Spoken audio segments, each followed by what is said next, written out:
Dua survei terbaru Pilgub Jakarta, yakni survei SMRC dan Litbang Kompas, menunjukkan paslon Pramono Anung Rano Karno menyalip elektabilitas paslon Ridwan Kamil Suswono dengan sisa sekitar 10 hari sisa masa kampanye dan kurang dari 2 pekan hari pencoblosan. Apakah tren elektabilitas kedua paslon masih fluktuatif dan bagaimana pengaruh dukungan presiden terhadap elektabilitas RK Suswono?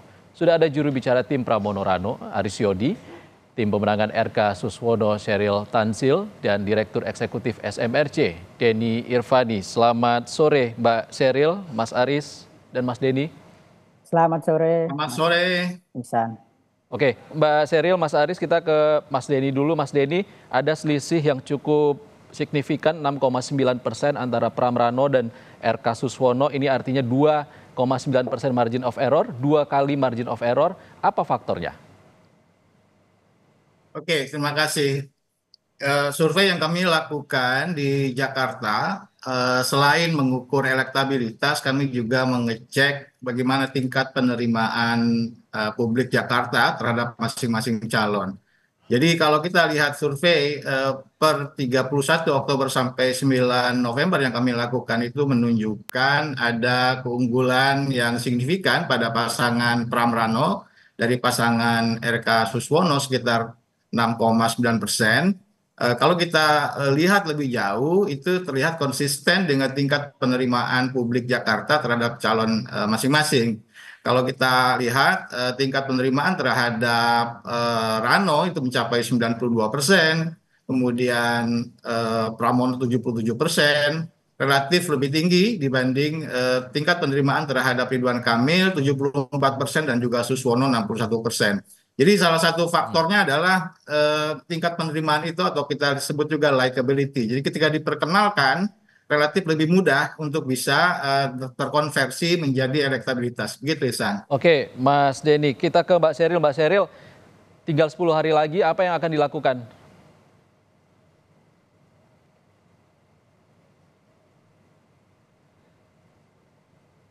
Mbak Sheryl. Mbak Sheryl Tanzil, bisa mendengar suara saya? Oke, kita ke Mas Aris dulu. Mas Aris, ya. Sebenarnya kan pasangan Pramono Rano ini tidak masuk ranking elektabilitas tertinggi bakal calon gubernur dan wakil gubernur Jakarta sebelum deklarasi. Apa yang jadi strategi bisa mengungguli hasil survei sementara?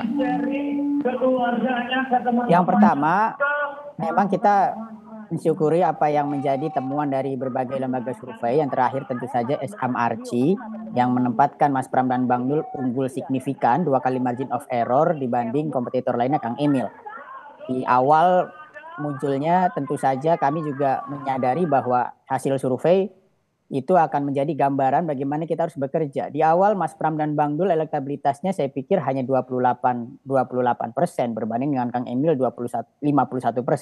Apa yang dilakukan Mas Pram? Yang dilakukan Mas Pram dan Bang Dul adalah menyapa masyarakat Jakarta sebanyak mungkin, sesering mungkin. Bayangkan lebih dari satu hari itu ada lebih dari 10 sampai 11 titik ya. Mas Pram suaranya sampai habis itu kalau menyapa masyarakat di Jakarta karena saking seringnya beliau berbicara. Selain itu, Mas Pram juga menunjukkan kedekatan dengan hampir semua tokoh masyarakat yang ada di Jakarta. Pemimpin-pemimpin nasional sudah dikunjungi Mas Pram.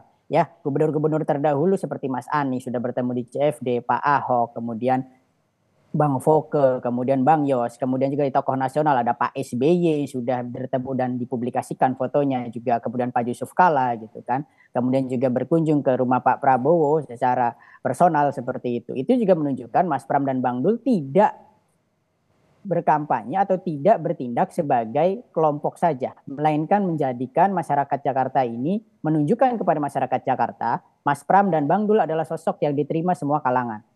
Lebih dari itu, program-program Mas Pram dan Bang Dul dinilai program yang sangat masuk akal dan rasional dan dibutuhkan masyarakat Jakarta. Seperti misalnya ada kesinambungan antara pemerintah pusat dan pemerintah provinsi nantinya. ketika Pak Prabowo mempunyai program makan siang gratis yang didanai pemerintah pusat, Mas Pram mencanangkan program sarapan gratis untuk seluruh swasta, baik swasta maupun negeri di Jakarta. Artinya ibu-ibu di rumah nantinya hanya menyiapkan makan sore saja untuk anak-anaknya. Ini kan mengurangi beban pengeluaran untuk makan dan ini juga meningkatkan kesejahteraan.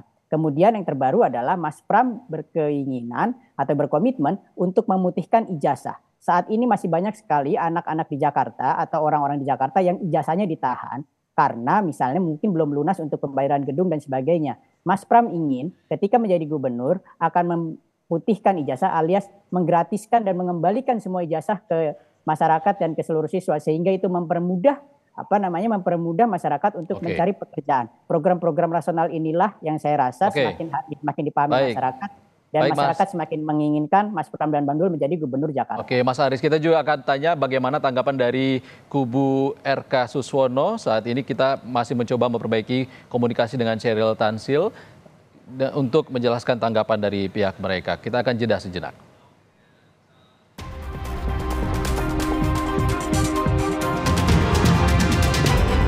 Elektabilitas Pilgub Jakarta dengan tim pemenangan dan Direktur Eksekutif SMRC. Kita langsung ke juru bicara tim pemenangan Ridwan Kamil Suswono, Sheryl Tansil. Selamat sore Mbak Sheryl, bisa mendengar suara saya? Iya, bisa. Mbak Sheryl, oke, ini sudah disalib Pramono Rano Karno di 2 survei. Apa strategi dalam 10 hari ke depan?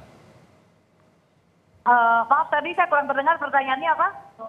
Oke. Pramono Rano sudah menyalip elektabilitas di 2 survei terakhir. Bagaimana strategi ke depan dalam 10 hari terakhir jelang pencoblosan? Kalau strategi sebenarnya begini ya, kita ini mengikuti animo masyarakat karena setelah survei-survei berjalan ini ya, sebenarnya begini. Kalau survei dinamika itu pasti ada ya. Yang jelas kita melihat masih besar sekali harapan menjelang pencoblosan nanti karena kita lihat bedanya belum sampai 10%. Sementara angka yang belum memutuskan masih ada sekitar 9% tadi ya kalau nggak salah Mas Denny. Jadi kita masih optimis sekali. Sementara saat ini seperti yang beberapa kali saya sampaikan di program televisi lain, jadwal kita tuh begitu penuhnya karena begitu banyak komunitas-komunitas maupun himpunan masyarakat yang ingin mengundang pasangan Ridwan Kamil Suswono dan ingin mengenal langsung, mengetahui langsung visi misi yang kami tawarkan. Karena mereka tahu bahwa visi misi yang kami tawarkan dari awal sampai akhir ini konsisten, bukan sesuatu visi misi yang setiap saat bertambah, seakan-akan kita mau maju tanpa visi misi yang jelas. Yang jelas paslon kami itu saat ini di kampanye akbar ini hadir Sis Grace Natali, juga hadir Fahira Idris dari Bank Jabar, dan juga ada Hercules. Ini menunjukkan bahwa elemen-elemen masyarakat yang mungkin berseberangan, saat ini kita semua hadir di sini karena kita ingin satukan Jakarta. Kita tidak mau lagi ada segmentasi, ada masalah horizontal antara sesama warga Jakarta. Dan kita bisa lihat ya saat ini banyak sekali masyarakat yang mengatakan kok beda kali ini pilkadanya itu adem, damai. Dan semangat ini yang ingin kita keluarkan karena salah satu tagline kita kan satukan Jakarta, menyatukan elemen-elemen masyarakat di Jakarta. Terkait tokoh-tokoh seperti Forkati juga sudah menyatakan dukungan. Jadi makin dekat ke pencoblosan, semakin besar animo himpunan-himpunan masyarakat yang datang dan menyampaikan dukungan. Jadi kalau menurut saya survei itu kami hargai sebagai metode ilmiah, tapi kami dari tim ses terus bekerja keras, kami akan berusaha untuk lebih mensosialisasikan lagi visi misi dari pasangan kami, karena kami yakin bahwa yang dibawa oleh pasangan kami adalah bukan hanya janji-janji, tapi sudah dijalankan di Jawa Barat, sudah berhasil dan akan ditingkatkan lagi untuk DKI Jakarta tentunya dengan melihat bagaimana kondisi sosial masyarakat di sini. Dan juga apalagi di tim kami kan ada mantan wakil gubernur. Jadi tentunya mengetahui sekali postur anggaran yang sudah berjalan dulu seperti apa, masalah-masalah di DKI seperti apa.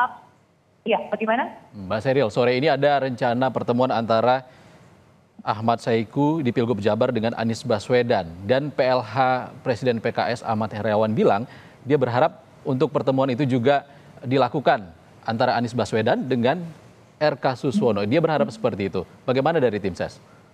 Yang jelas begini, kalau kita melakukan konstelasi politik ya, partai yang selalu konsisten mendukung Pak Anies Baswedan dari awal di DKI itu adalah PKS. Kita harus akui itu adalah fakta politik. Jadi sebenarnya hubungan antara PKS dan Pak Anies ini kan merupakan hubungan spesial. Dan bahkan dulu Pak Anies pun dulu yang mendukung adalah Gerindra ketika dia akan maju menjadi ke DKI ya, Gubernur DKI. Jadi ada hubungan-hubungan seperti ini yang tentunya tidak bisa dilepaskan dari masa lalu bagaimana ada hubungan spesial itu. Dan tentunya kami harapkan Pak Anies Baswedan bisa bertemu dengan paslon kami, karena bagaimanapun juga Pak Anies di sini ditempatkan sebagai orang yang pernah memimpin DKI. Tentunya pertemuan dengan Pak Anies akan menjadi sesuatu yang sangat bermanfaat karena kita ingin betul-betul memberikan yang terbaik untuk DKI. Oke Mbak Sheryl, kita ke Mas Denny dulu. Mas Denny, ini kan periode 31 Oktober sampai 9 November. Masih ada kemungkinan berubah lagi nggak? Ya, tentu saja perubahan itu sangat mungkin terjadi. Pertama karena kita lihat undecided voters-nya kan masih lebih besar dari selisih antara Pram dengan RK. Sehingga kalau undecided voters itu tidak terdistribusi secara proporsional, dia ngeblok kepada salah satu calon, itu bisa mengubah hasil secara signifikan. Tetapi saya kira bagaimanapun survei ini akan menjadi hal yang sangat positif bagi seluruh calon ya, bagi yang unggul tentu tidak boleh jumawa karena kalau tidak akan disalib oleh lawannya. Misalnya Pram Rano itu juga tidak menutup kemungkinan bisa dikejar oleh pasangan RK Suswono kalau dalam 2 minggu ke depan ada gerakan sosialisasi yang sangat signifikan bisa mempengaruhi dukungan masyarakat. Oke, baik kita ke Mas Aris dulu. Mas Aris, gimana nih dalam 10 hari ke depan, apa yang akan dibuat? Ya, dalam 10 hari ke depan memang fokus Mas Pram dan Bang Dul itu tadi mensosialisasikan program-program yang memang dirasakan dan dibutuhkan oleh masyarakat. Bedanya Mas Pram dan Bang Dul dengan calon lainnya adalah ia datang untuk menyelesaikan masalah yang benar-benar dibutuhkan oleh masyarakat. Bukan datang menjadi sok paling paham terhadap masalah Jakarta ya. Jadi tapi masyarakat nggak membutuhkan gitu kan. Tetapi yang paling penting adalah Mas Pram kemarin sudah didukung oleh FBR, Forkabi, FKPPI.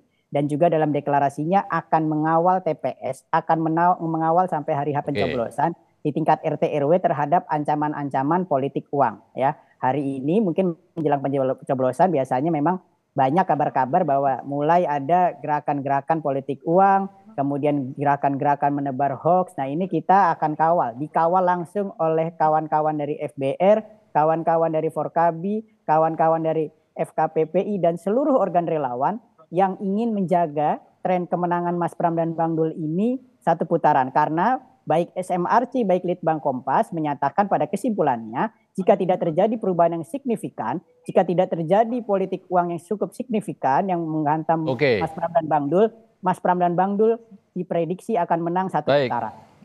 Oke, Mas Aris, kita ke Mbak Sheryl. Mbak Sheryl, kalau kemarin Ridwan Kamil sudah sempat menyinggung soal bansos dan juga berkunjung ke Presiden, dalam 10 hari mendatang masih akan menggalang dukungan figur-figur besar lagi? Tentunya ya, karena begini, kalau kita mencari galangan dukungan dari figur-figur besar, tentunya itu harus mutual. Tentunya kita mencari dukungan, orangnya mau dukung atau tidak. Dan yang terjadi selama ini, setiap kita menghampiri figur tertentu, dukungan itu selalu positif.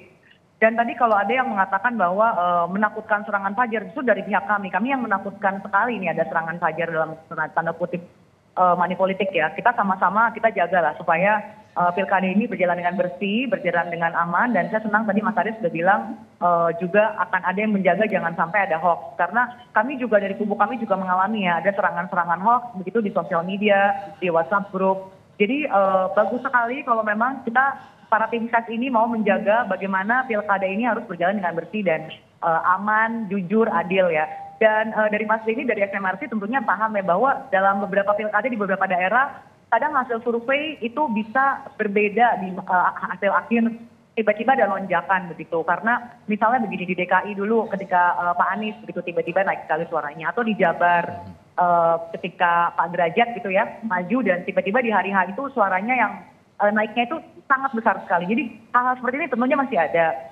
Tentunya betul tadi kata Mas Denny bahwa ini harus menjadi masukan bagi para tim ses. Masih banyak yang bisa berubah Mbak Sheryl dalam 10 hari ke depan tergantung dengan kerja-kerja politik dari tim masing-masing. Terima kasih Sheryl Tansil, tim dari RK Suswono, Aris Yodi, jubir tim Pramono Rano, dan Denny Irvani, Direktur Eksekutif SMRC sudah berbagi informasi bersama kami di Kompas Petang.